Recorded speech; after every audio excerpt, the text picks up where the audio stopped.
चलिए ठीक है। तो मेरी बात समझने की जरा कोशिश करें। मैं अगेन जैसा कह रहा हूँ कि फिलोसॉफिकल लेवल के ऊपर ये अंडरस्टैंडिंग आपको आनी चाहिए कि एक जुमला लिखा गया जिसका सेंटेंस स्टार्टिंग ऐसी की गई, it has long been known that people have forgotten to plant the trees, full stop. इसका उर्दू तर्जुमा ये है कि बहुत अरसे से ये बात पता है कि लोग ये भूल चुके हैं कि हमने पौधे लगाने। ठीक है, फुल स्टॉप। ये एक मैंने बात की है। अब आप कोई जरूरी बात है, कोई ज्यादा टेक्निकल बात भी लिख सकते हैं, बट कोई ऐसी बात ही लिखेंगे जिसमें इस तरह का जुमला इस्तेमाल किया जाएगा।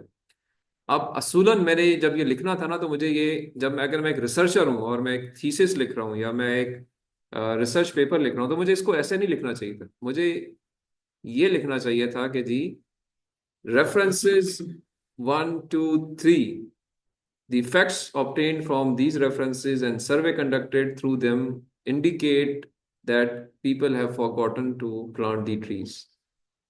अब ये बात क्या होती है? अब ये एक सॉलिड बात होती है कि मेरी बात नहीं है, बल्कि ये प्रॉपर मैंने इसको एक्सप्लोर करके थ्रू प्रॉपर रेफरेंसेस यहाँ पे बात कर रहा हूँ। लेकिन जो पहली बात थी अंग्रेजी में ठीक थी, लेकिन चूंकि मैंने उसको सपोर्ट नहीं किया with the related proofs, it means the right side is correct. I didn't look up the original reference at all. मुझे मैं अपनी जान छुड़ाई ना, मैंने बचत की अपने टाइम की कि यार क्या जरूरत है, ये तो बस ठीक है, यही लिख दो, काफी है। फिलोसॉफिकल लेवल पे जरा सोचना है कि ऐसा ही है ना, जब मैं ऐसी बात करूंगा जिसमें कोई रेफरेंस नहीं दूंगा, तो मैं जरा यकीनन कुछ अवॉइड कर रहा हूँ, जान छुड़ा रहा हूँ। मैंने ओरिजिनल काम, ओरिजिनल रेफरेंस देखे ही नहीं और मैंने अपनी बात कर दी। पॉइंट क्या है कि देखें, ये सारे जो लेफ्ट साइड वाले जुमले हैं ना, ये वो जुमले हैं जो कि हमारी नेचर में होते हैं या किसी भी बंदे की नेचर में होते हैं, बिकॉज हम रिसर्च पेपर पढ़ते नहीं है, हम फॉर्मल रीडिंग नहीं करते, इनफॉर्मल चीजें पढ़ते हैं, तो हम ये बातें करते हैं। अब देखें आगे अगला जुमला देखें, a definite trend is evident. तो भाई क्या डेफिनेट ट्रेंड एविडेंट? आपका मतलब है कि आपका डाटा प्रैक्टिकली मीनिंगलेस है, आप अपने अल्फाजों के गिर्द उसको घुमा रहे हैं सिर्फ। और नीचे आ जाइए, देखें, मैं फर्दर नीचे आता हूं कि एक जगह लिखा इट इज बिलीव्ड दैट। तो रिसर्च में कोई बिलीव नहीं होता जी। It means it is your thinking, I think, आप you are thinking like this. Give me a minute. जी डॉक्टर साहब कैसे हैं? अल्लाह का शुक्र है सर, अल्लाह का शुक्र है सर। बस मैं अभी क्लास में हूँ, थोड़ी देर लगेगी, मैं आ रहा हूँ। आप कहीं निकलना तो नहीं है आपने? सर आप मोहसिन से कहें ना, आपके लिए अच्छे सा कुछ खाना पीने का बंदोबस्त करता है ना, तो मैं आ जाता हूँ सर। तो सर ये जो बाकी कुछ प्रोग्राम कोऑर्डिनेटर्स उनको बुला लें, ताकि हम अगर डिस्कस करें तो एक साथ ही बैठ जाएं, सारे जो पॉइंट्स हैं सब क्या है। जी सर, बुला लेना सर। Thank you sir.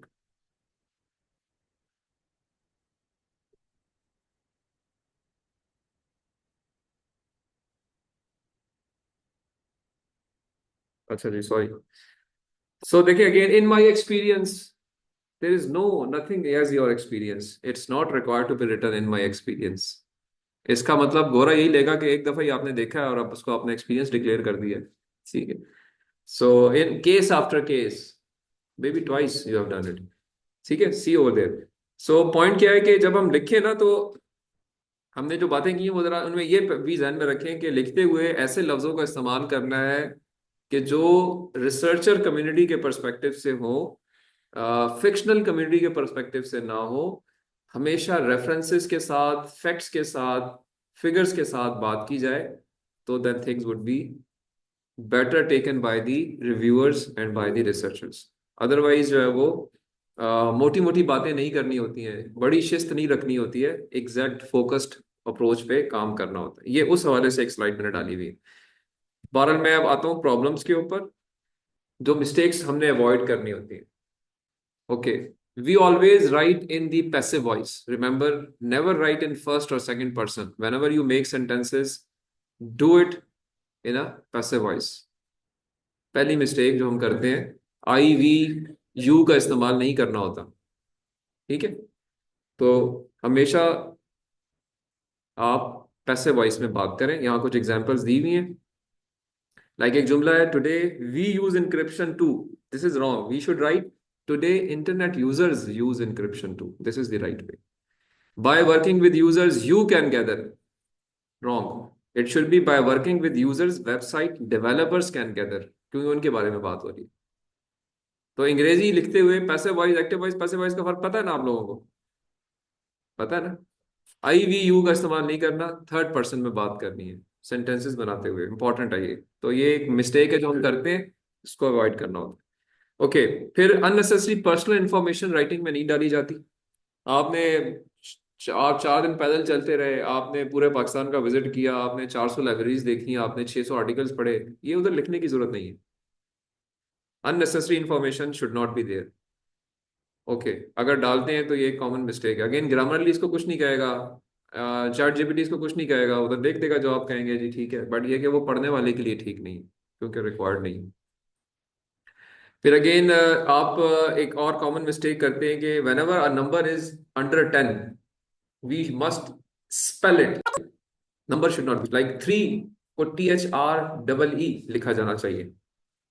ठीक है जी। आवाज आ रही है ऑनलाइन जो लोग इस टाइम पे शायद?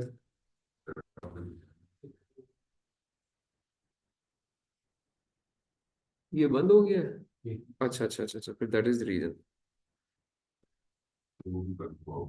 ओके ओके, मैंने, आपने मुझे बताया नहीं कि सर सामने ऑन नहीं है।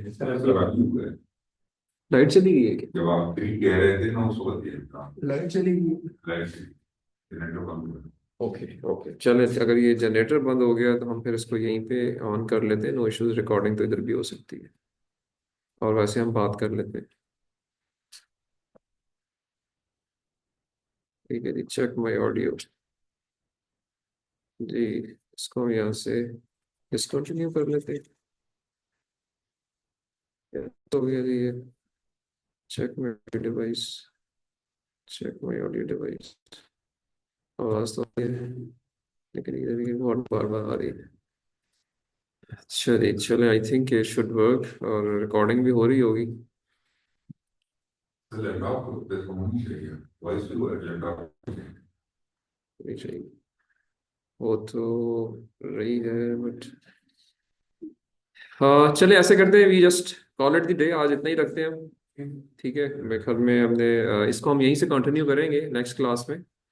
और इंशाल्लाह will finish off this thing and as well as the plagiarism वाला जो एक टॉपिक है हमारा, that is the last thing which will cover next class में। इंशाल्लाह इसको हम फिनिश कर लेंगे, और उसके बाद फिर हम अपनी प्रेजेंटेशन वाले सीक्वेंस पे आ जाएंगे, जो कि आपने अपने काम को अब करना है। तो काइंडली फिर अकॉर्डिंगली इस तरीके से अपने आप एफर्ट को जरा आप थोड़ा सा कन्वर्ज कराएं, अपने डॉक्यूमेंट को तैयार करें, प्रेजेंटेशन को साथ साथ बनाना शुरू करें, and then we can discuss it over there. और कोई सवाल आपका है तो आप पूछें।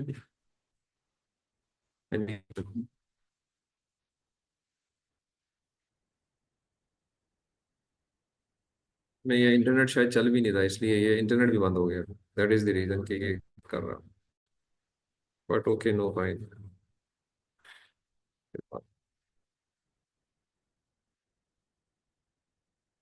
इसको एंड कर देते हैं जी।